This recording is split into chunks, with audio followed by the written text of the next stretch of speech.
look in between. Dun sa small. Doon, Small. small. Ay, hindi. Video yan. Video ba? Hello. So, ano na? Video ka ba? Nag-video. Ang gulo nyo. Ang gulo nyo talaga. Public sa picture. Okay. Same wavelength talaga eh. Oo. Pareho na naisip. Okay, game! Hindi na tumahimik. So this is the Kindred 7. Ang grupo namin na nabuo during our Philippine Eagle Quest last year, na malamang marami na sa inyo ang nakapanood dito sa YouTube. Itong grupo rin na to ang dahilan kung bakit tayo nasa Cagayan de Oro ngayon. Dahil sa kanila at sa ating guide na si Dodong, nagkaroon tayo ng chance para ma-document ang nesting South Philippine Dwarf Kingfisher. Yun, sige, pakainin mo. Yes. Huwag ka malulubat.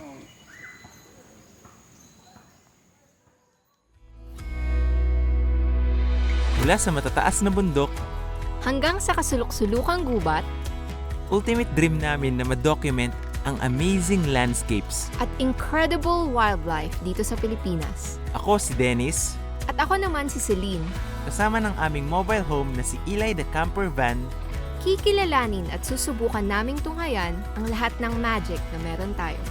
ito ang aming mga adventures.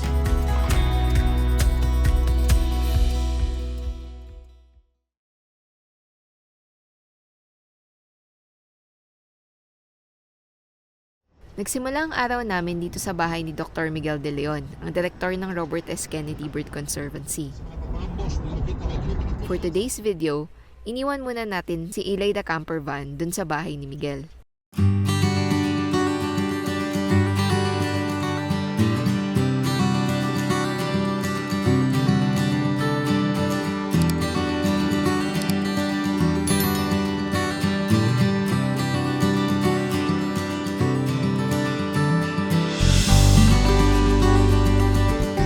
Hello! Welcome to another episode.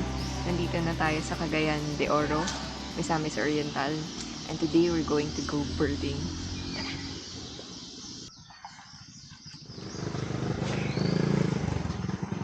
Welcome to the habitat of the South Philippine Dwarf Kingfisher. Come on, birds are here.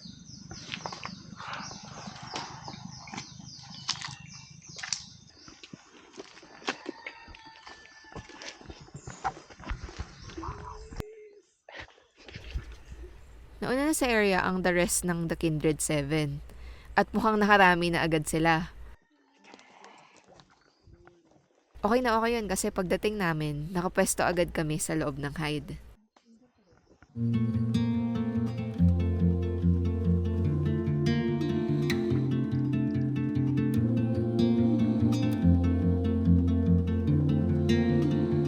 Okay, nandito na tayo sa hide. Dito lang sa harap natin yung nest. Malaking termite mound, yung bahay ng anay.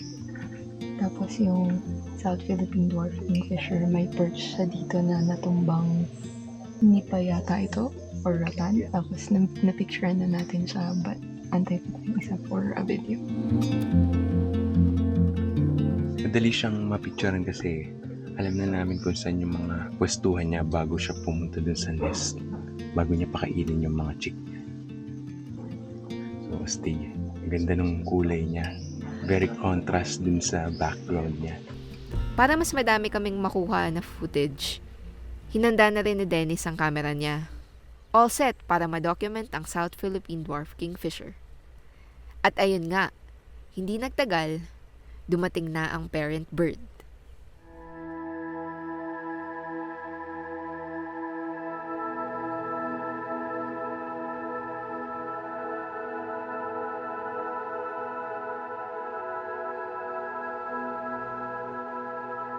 Ayon din kay Dodong, ang local name ng South Philippine Dwarf Kingfisher ay Bakakang Gamay or Tikarol Gamay. Gamay is Bisaya for small.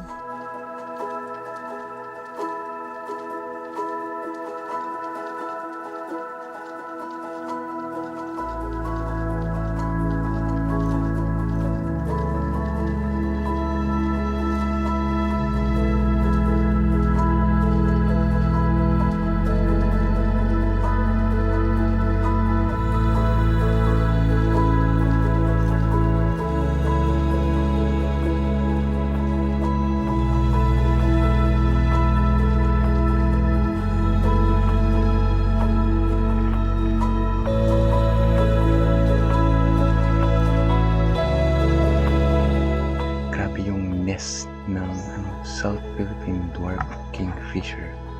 Napakalapit lang sa kalsada talaga. So hindi pala silang pakialam kahit maingay yung mga sasakyan. Pagdating sa nest documentation, maraming dapat isaalang-alang.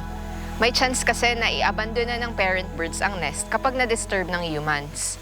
Pero sa particular instance na ito ng nesting South Philippine Dwarf Kingfisher dito sa Malasag, Cagayan de Oro, pwede nating masabi na hindi factor ang human presence. Yung nest kasi ay napakalapit sa dalawang kalsada na sobrang busy. Merong kalsada sa taas, meron din sa baba. Tapos ang daming dumadaan na tao at sasakyan. Maya't maya ang ingay tulad ng maririnig nyo dito sa raw footage na ito.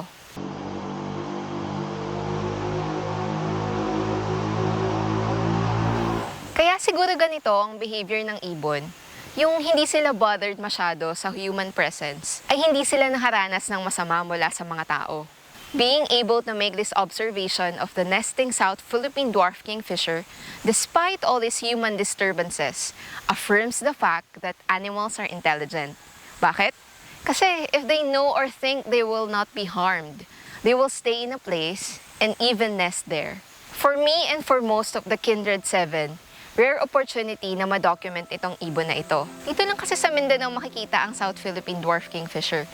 Bukod doon, mahirap silang makita sa mga kagubatan dahil nga sa maliit sila at mabilis kumilos. Threatened din sila ng habitat loss. Kaya sobrang masaya kami na malaman at masaksihan na thriving sila dito sa Malasag.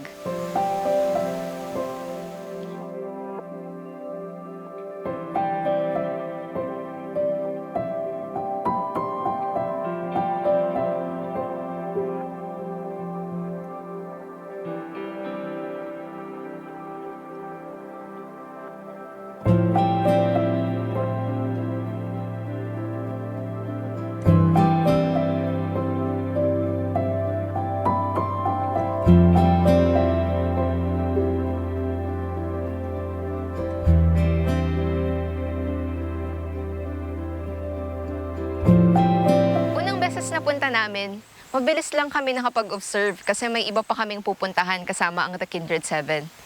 Buti na lang nagkaroon pa kami ng pagkakataon na makabalik. Sa part 2 ng documentation ng nesting South Philippine Dwarf Kingfisher, hindi ako nakasama dahil meron akong virtual meeting nung araw na yon. Walang signal doon sa area, kaya nagpaiwan na lang muna ako sa bahay nila Miguel. Si Dennis at Miguel lang ang pumunta doon sa site. Buti na lang may good news from that meeting. May pakonsuelo sa akin. Kasi napaka-eventful ng nasaksihan ni Dennis.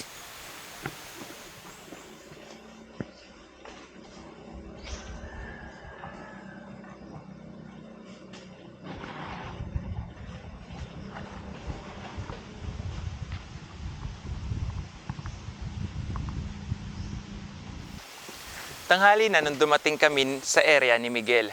Dahil na rin may ibang birders ang nakasalang nung umaga. Sa pagkakataong ito, magkahiwalay kami ng hide ni Miguel. Siya sa taas na hide at ako dito sa dating hide pa rin natin. Nakatutok lang kami sa nest para abangan na mag-fledge yung pangalawang chick. Kasi yung unang chick daw, ayon kay Dodong, ay nag-fledge na. Ibig sabihin tuluyan ng lumabas sa nest yung unang chick.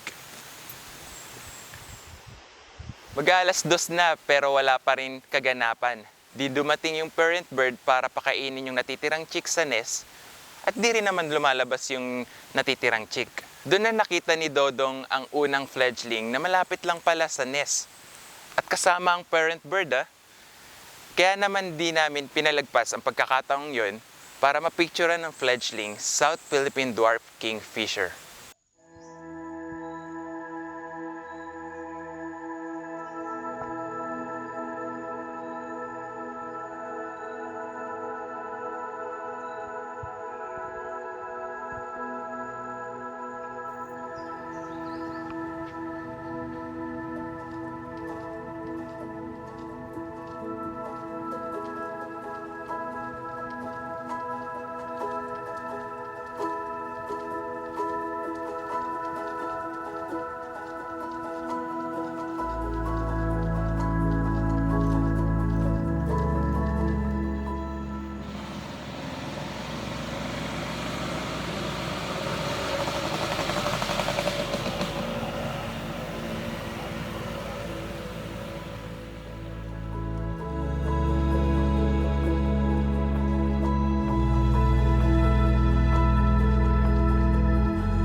maswerte na napicturean ng fledglings ng South Philippine Dwarf Kingfisher.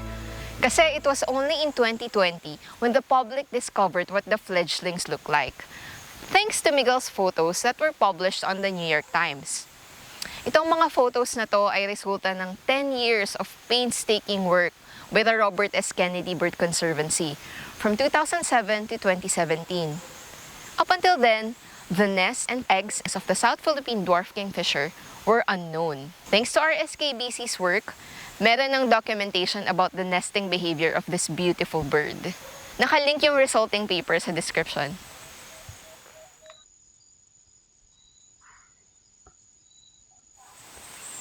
Sobrang exciting talaga, grabe. Habang busy kami i-document yung unang fledgling, napatingin ako sa nest at nakita ko na lumabas yung pangalawang chick.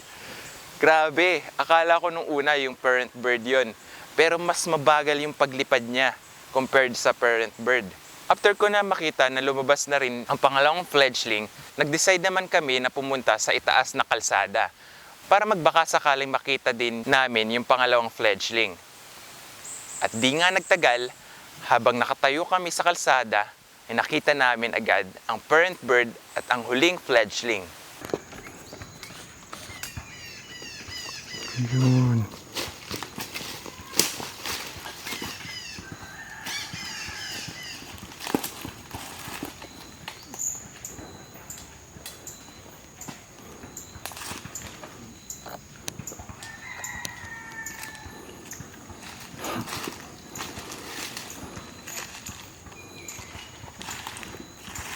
Itong behavior na ito na inaakit-akit ng parent bird ang chick, ay na-document din ni Miguel sa Bagobo Babbler. Sa page 17 ng kanyang monograph entitled Demystifying the Bagobo Babbler, the Philippines' most secretive bird, mababasa itong part na ito.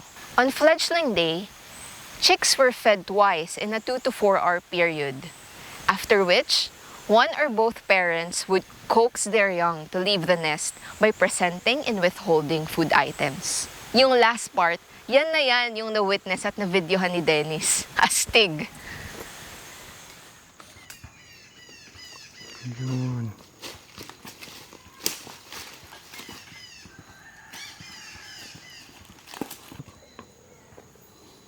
Huwag ka malulubat.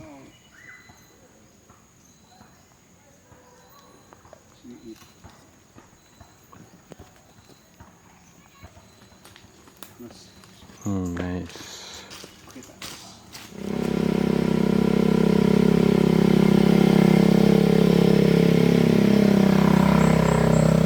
Kaya naman pala di bumalik ang parent bird sa nest para pakainin ng mga chicks ay para gutumin na talaga ang mga ito.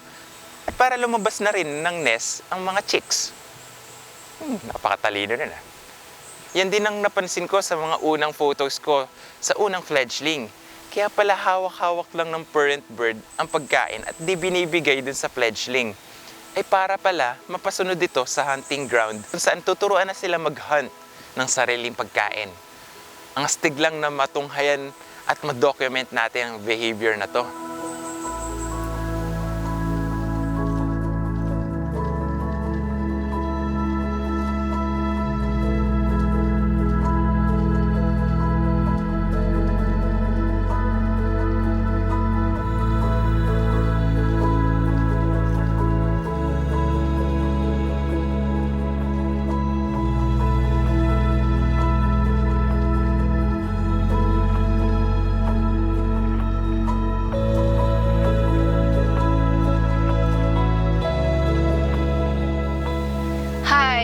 Nakakainggit na di ko na-experience to firsthand.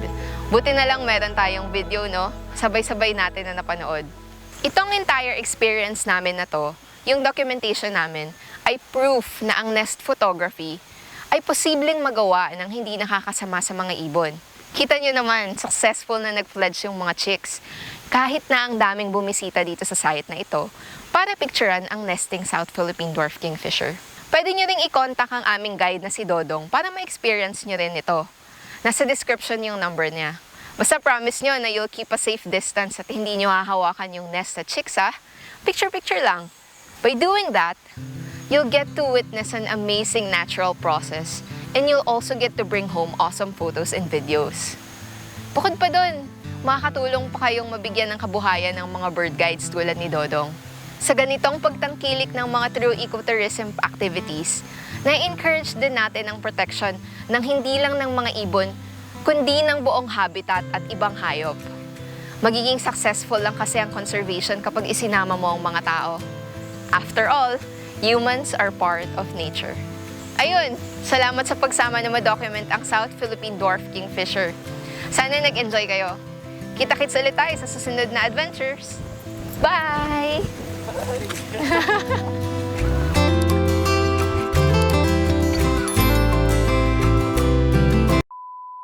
Kaya naman pala di bumalik. Woo! Wee! Woo! Kainin yung natitirang chick, yung hindi ako sanay sa ganito.